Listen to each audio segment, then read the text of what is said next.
What is going on, guys? It is WrestleMania here, back with some more news. Join us now as we look at the wildest news stories and rumors you need to know, including the Hardys leaving TNA, numerous contracts expiring in TNA, fans hijack Triple H's appearance at Crown Jewel, did WWE alter the audio at Crown Jewel, the backstage reaction to WWE's Match of the Year, what was CM Punk doing at Crown Jewel, a wrestler confirms retirement, more cuts planned, and much more. Be sure to subscribe and hit that notification bell for daily wrestling videos and follow us on Facebook for exclusive lists. Now let's hit the intro and get straight into our first story.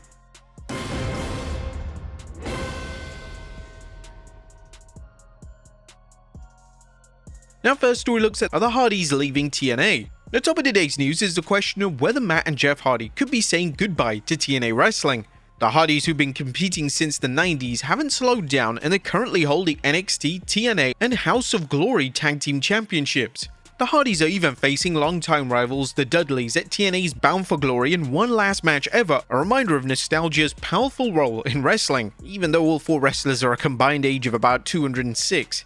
However, their run in TNA may be winding down, as Fightful Select is reporting that their contracts could be expiring. The Fightful report noted that the Hardys signed with TNA in November 2024, and it's unclear whether they've signed a new deal. Matt and Jeff Hardy are still incredibly popular, and their recent work has introduced them to a new generation of fans. They've also reportedly impressed management with their work ethic, including their willingness to participate in meet and greets with fans at shows. It also helps that Jeff is now completely clean from drugs and alcohol. Now it remains to be seen whether the Hardys will continue their work in TNA or NXT or jump back to the WWE's main roster. While WWE fans would undoubtedly be seeing the Hardys back, it's unknown how much of a push they would receive. Although they're likely to get an initial push, fans might not be thrilled to see them brought back just to be put over new acts. Whatever the case, the Hardys' WWE Hall of Fame induction seems imminent, with the team possibly joining the WWE's 2026 class, and if not, it's gotta be 2027. Where would you guys like to see the Hardys? Should they stay put in TNA or jump back to WWE for one final ever run? Let us know in the comments down below. Next up, 12 TNA contracts expiring. Now the Hardy Boys aren't the only act whose TNA contracts are expiring. According to Fightful Select, at least 12 contracts will be expiring soon, with the inspiration of Cassie Lee and Jessica McKay and Cedric Alexander's names coming up. It'll be interesting to see who TNA decides to keep, and even more interesting to see if WWE picks up any talent TNA releases. Next up, some behind the scenes news from Crown Jewel. The Crown Jewel has entered the history books, but there's plenty of behind the scenes news on WWE's Perth PLE. First, the Aussie fans hijacked the post-show. Now, the wrestling adage that anything can happen in the WWE was definitely in full effect after yesterday's Crown Jewel, as Ringside News reports that fans hijacked a post-show promo from Triple H. During his on-camera remarks, the crowd broke out chanting for Edge and even sang his entrance theme, Metalingus, while Triple H continued talking. Despite the interruption, he never addressed the chants or even reacted. That wasn't the only message fans had for WWE. The chants escalated throughout the segment and included "We want Edge," "MJF," "F off Saudi," and "We want Mania." Wrestling fans are some of the most vocal fans in any entertainment medium, and it sounds like many are still seething over WWE's decision to run WrestleMania in Saudi Arabia in 2027. As Ringside News noted, Edge's AEW deal is believed to run into 2026, so there's a little chance of the Rated R superstar appearing in WWE for now. Pretty sure on that next post-show press conference, they're gonna have it indoors rather than outside with the crowd. Next up, ESPN's less than glowing review of Crown Jewel. Crown Jewel wasn't perfect, but it was well received by many fans, especially after that shit show of WrestlePalooza. However, ESPN's resident WWE critic, Andreas Hale, wasn't blown away by the show and only gave it a rating of B, and contrast this with the C grade ESPN gave WrestlePalooza. Here's a quick summary of the review. A show that stumbled out of the gate with a relatively tame street fight and a far too brief fight between women's champions was rescued by an absolutely stellar match between Cena and Styles that put an excellent bookend to their rivalry. Rollins finally getting his comeuppance against Rhodes by any means necessary, and the women's tag match were both strong and anchored a memorable bounce back for WWE after a middling WrestlePalooza. Some fans are really wondering what WWE needs to do to earn an A grade. Now in the review, Hale rated Cena vs Styles with an A, but gave a B to Rhea Ripley and Io Sky vs the Kabuki Warriors and Rhodes' match, and a C grade to Stephanie Vaquer vs Tiffany Stratton and Roman Reigns vs Bronson Reed. Now in Hale's defense, many fans were disappointed with Vaquer vs Stratton, Not only because the match was boring or full of miscues, but because WWE only gave it roughly 10 minutes compared to the lengthy runs for the show's other 4 matches. It seemed as just the women were getting into their stride, the finish just occurred. What do you guys think? Did Crown Jewel really deserve a B grade? Is that fair enough, considering that WrestlePalooza got a C? I mean, the B grade wouldn't have been so bad if WrestlePalooza was given a D or an E. Do you think ESPN management involved with its deal to stream WWE PLEs are unhappy with the quality of the first 2 shows, or is this just one critic sharing his opinion? Next up, what was the backstage reaction to WWE's quote-unquote match of the year? John Cena vs AJ Styles is still being praised by fans and wrestlers, with plenty of chatter about the match deserving a match of the year accolade. While that remains to be seen, WWE superstars reportedly let Cena and Styles know how they felt, with Fightful Select reporting that both superstars received a standing ovation backstage from their fellow wrestlers. Plenty of superstars also praised the match on social media, but one in particular was The Undertaker, saying "Thank you John Cena and thank you AJ Styles, a masterclass and beautiful tribute to wrestling." The WWE Universe said it, but that was awesome. But in other news, word has it that AJ Styles was completely unaware of John Cena's pre-match tribute. In case you missed the show, Cena handed a note to ringside announcer Alicia Taylor before the show that contained a short but touching tribute to the Phenomenal One, praising his work in TNA and New Japan, even mentioning AJ as the ace of the Bullet Club. Of course, there was no heat on Cena for the Bullet Club reference, and it's difficult to imagine Cena would even care about any blowback at this point in his career. Next up, did WWE alter the audio at Crown Jewel?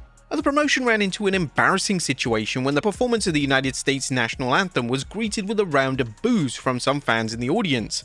And now it's been reported on the Wrestling Observer Radio, WWE had to go into damage control mode. They had to turn the sound really low. Someone who I know who was at the show basically said that it was a lot worse than it came off on television, which I'm just shocked that they even did it. They also commented on WWE's questionable practice of having someone perform the American national anthem at international events. Do they know what the rest of the world thinks of our country right now? That's being pretty out of touch. They booed our national anthem. They played it in Australia. They would do it in Canada. You basically can't do that anywhere but the United States these days. This isn't the first time WWE management has been criticized for being out of touch, and it probably won't be the last. Next up, WWE talent absent from Australia. That's interesting news concerning who went to Australia for Crown Jewel's Raw and SmackDown, as Fightful Select is reporting that WWE didn't bring the entire roster to Australia.